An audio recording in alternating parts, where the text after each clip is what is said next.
Welcome back. I hope you're feeling a little bit more confident about getting data into Power BI and not feeling so intimidated by this great tool, because by the end of this course, you're going to be really productive in answering business questions with ease using Power BI. So first, I want to get a little bit more familiar with your interface. So let's take a look at this. We know already that you're a little bit familiar with the Get Data tab, and as we did in the previous video, we loaded Excel in by getting data. We have recent sources, which you saw before, which is our recent sources that we loaded in the Power BI. Or we have inner data, which we can actually type in data or paste data in. We're going to be using a little bit of that in this course, so we can cancel out of that because we're not using it. We have our refresh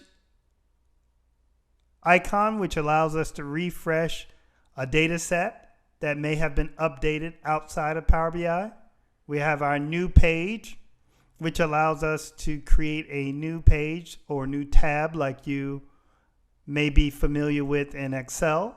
So just by clicking that or the plus sign at the bottom, you're able to create a new tab, and you can delete that quite easily by pressing the X.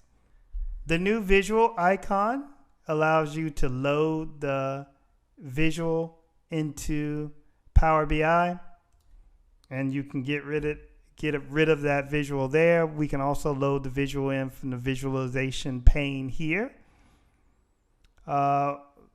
This is a little bit of an advanced feature where you can ask questions to your data set. We can add text box, like if we want to add a title or an information box. We can add images, shapes. We can also add custom visuals, which is a great thing about Power BI because visuals are updated all the time.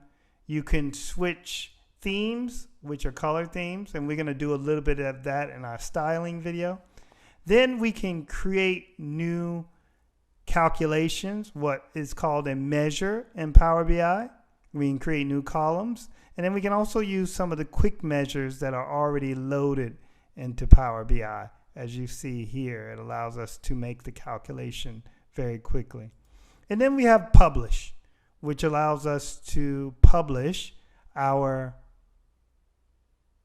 report into Power BI Cloud Service.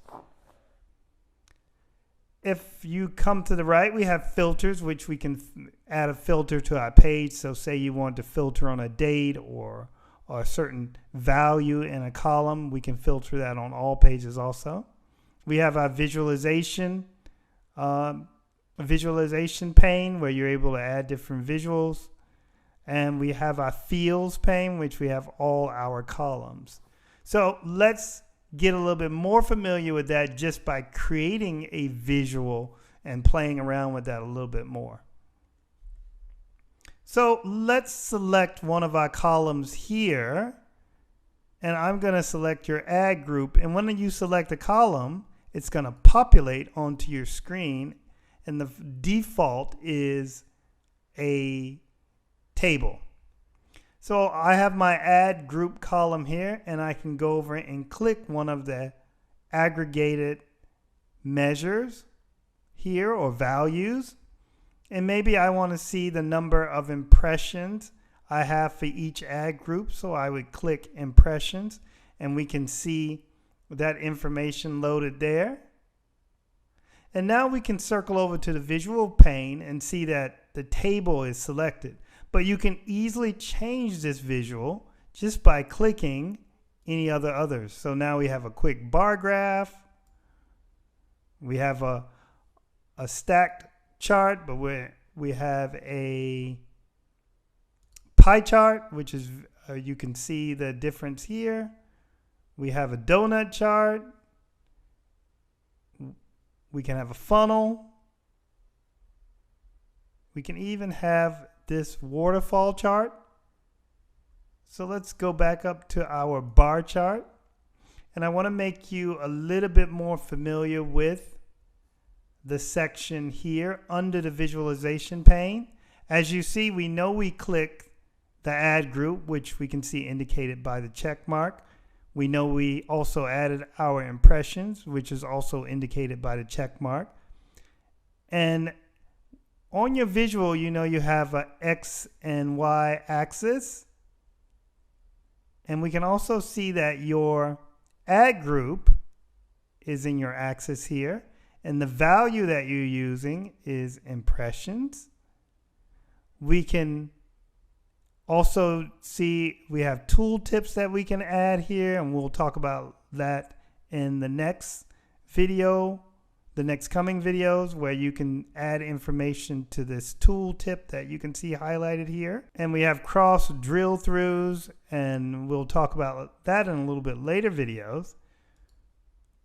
If you click this format, which looks like a paintbrush roller, we're also able to style our visualization with a lot of different options here. And just to give you an indication, we can click colors and easily change the color. Well, let's change that to purple. We can add data labels by just clicking on and off, and you can see the data labels populated there.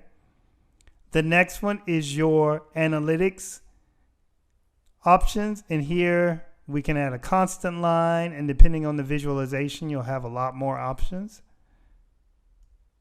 So this is a little playground for you to change the visualization and have a little bit of fun here. However, I have a challenge for you. I would like to know which ad group we have spent the most money on. And remember, we're going to circle back over to your field section, and we know I have the impressions selected. We know I have ad groups selected. So you should be able to change that with a simple selection. So I would like to know which ad group we spent the most money on. So have fun with this visualization and the homework question. And I'll see you in the next video. Thank you.